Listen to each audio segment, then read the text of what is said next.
OK， 那我们就开始吧。我现在做一个自我介绍。我叫 Jennifer，已经是很多年的老师了，然后曾经也是多伦多大学 Roman Commerce 毕业的，是17年，然后17年暑假上了一个 Roman MBA 的快修班吧，主打的是 accounting。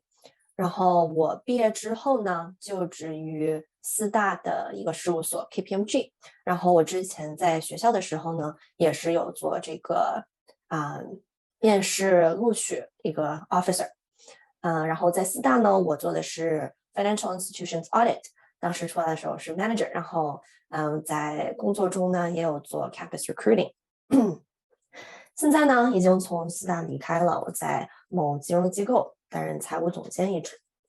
然后我在 UForce 呢，我是主要做 University Applications 这些课。然后我之后从今年开始会出一系列的大课，如果要是有同学感兴趣的话，我们到最后会介绍一下。Okay, so the next few slides I will actually be using English because I want to express it in a way that's most relevant for you. And what I mean by that is obviously your personal statement, including your video response, will have to be in English. So I want to help you get into this mindset of thinking about your response in English, thinking about how that sounds, because a lot of times I find that some students come to my classes where they've prepared a draft in Chinese. They want me to help them translate it, but unfortunately, it doesn't really work like that. A lot of times when you translate something, it loses a lot of its value. So I prefer to have my students start thinking in English, have their draft in English, and ultimately present that. Even if the first draft isn't perfect, that's completely fine. We at least want to see what it looks and how it sounds in that language. So starting off, I do want to start with your personal statement in general. And for most schools in Ontario and Canada, that actually means a written response.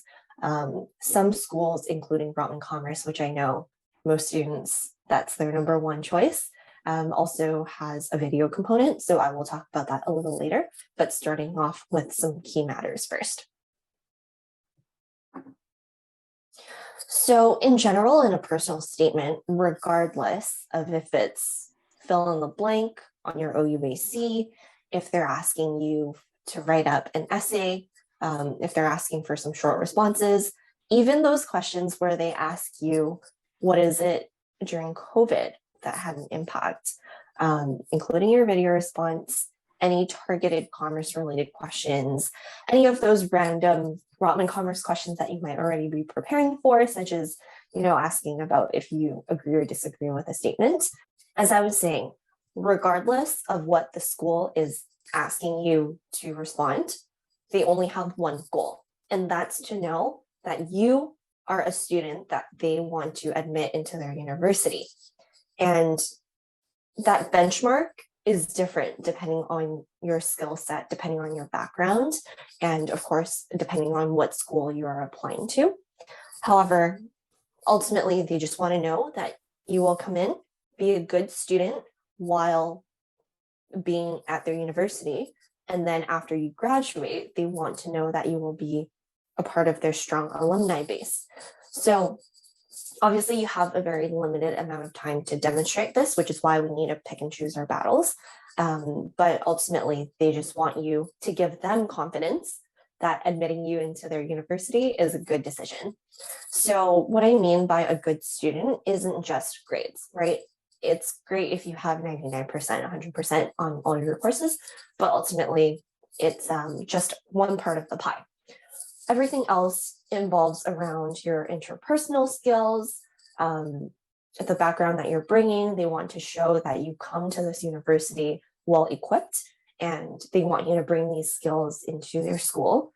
So a few things that I have on the screen, as you can see, starting from teamwork. I actually think that teamwork is all encompassing. If you don't have teamwork, it doesn't matter if you're a great leader if you can't work in a team. No one cares about a solo leader, right?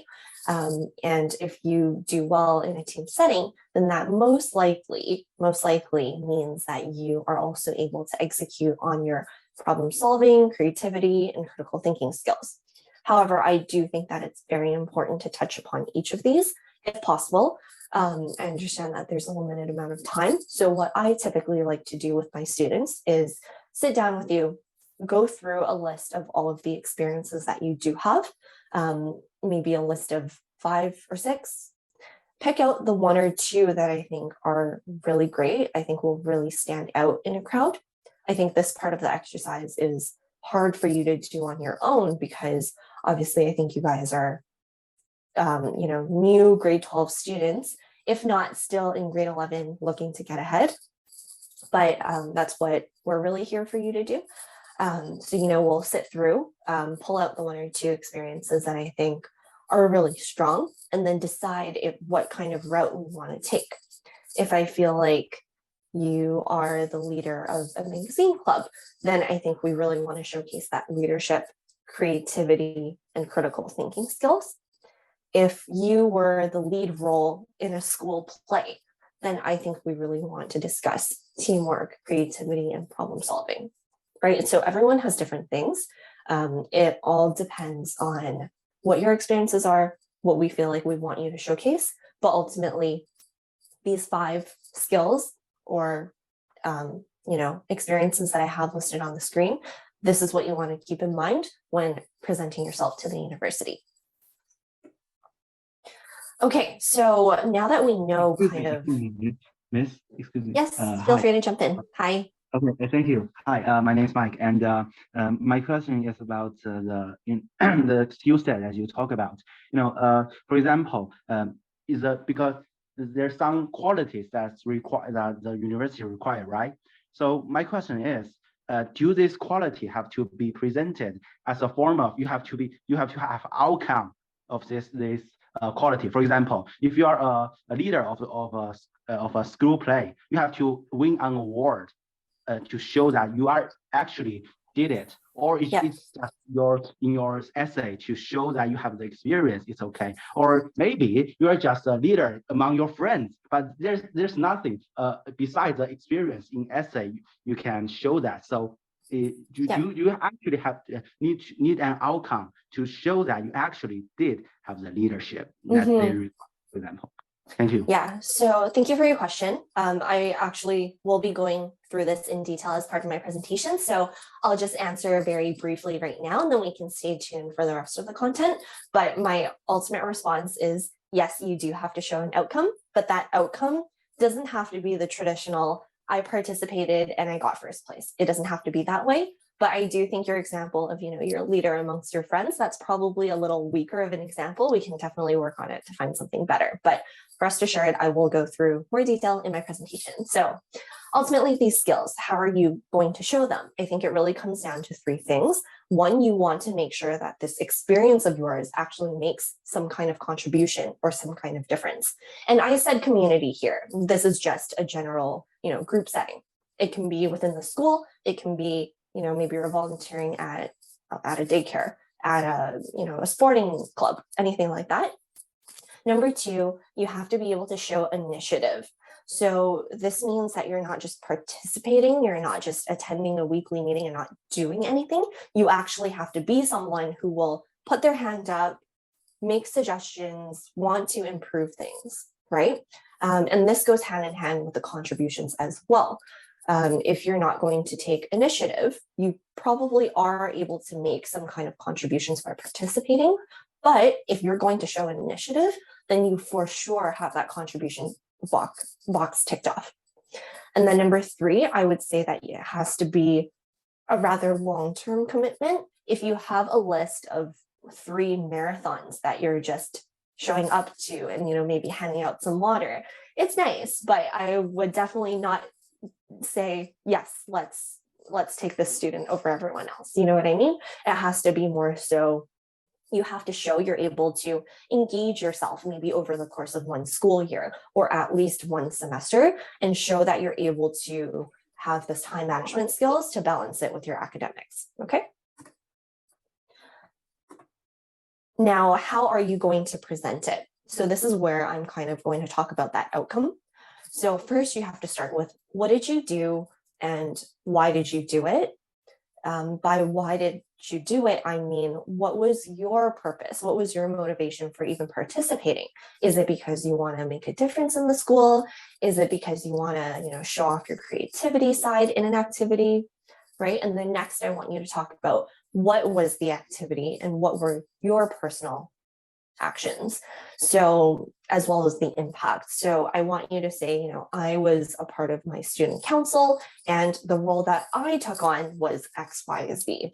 I have a lot of students who come to me and they say, I volunteered at this activity and the purpose of the activity was to do this, everyone else did this. And I'm like, wait, hold on, but you're applying to university for yourself.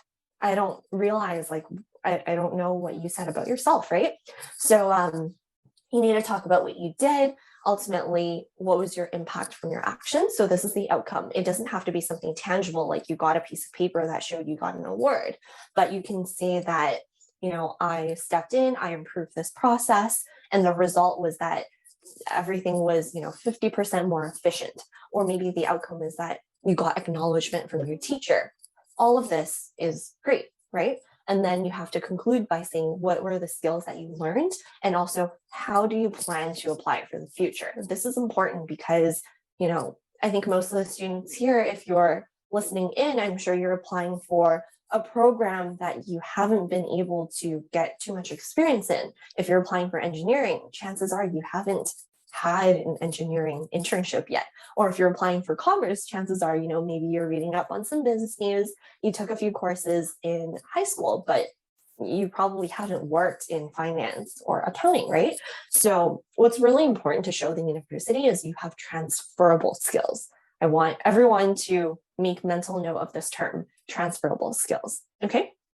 And I will be able to go into a little more depth when we have our actual one-on-one classes, or after this presentation, we also have those larger classes that I mentioned. I have a curriculum which goes through a lot of different scenarios. Why is this university asking me this question?